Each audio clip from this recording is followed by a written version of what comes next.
বাংলাদেশ জাতীয়তাবাদী দল এ ব্যাপারে অত্যন্ত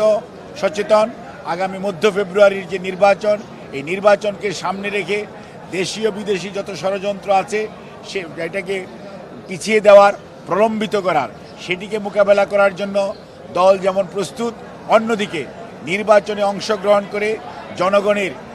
অধিকার, ভালোবাসা সব কিছু অর্জন করে জনগণকে ঐক্যবদ্ধ করে ৩১ দফার আলোকে আগামীর বাংলাদেশ গড়ার জন্য জনাব তারেক রহমানের নেতৃত্বে বিএনপি তার নির্বাচনী প্রক্রিয়া শুধু গতকালকে না, বিএনপি গত 18 মাস পূর্ব থেকেই নির্বাচনী যে সমস্ত কার্যক্রম করা প্রয়োজন সেটি শুরু করেছে এবং সেই অনুযায়ী বিএনপির নেতা কর্মীরা প্রতিটি ঘরে ঘরে জনাব তারেক রহমানের আহ্বানে সাড়া দিয়ে ভোটারদের কাছে, জনগণের কাছে ৩১ দফার কর্মসূচি নিয়ে জনগণকে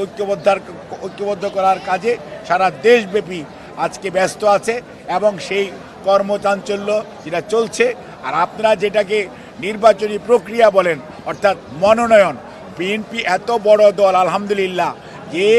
বিএনপির মনোনয়ন প্রত্যাশী মানুষের সংখ্যা যা সিট আছে তার কম হলো 10 গুণ আছে।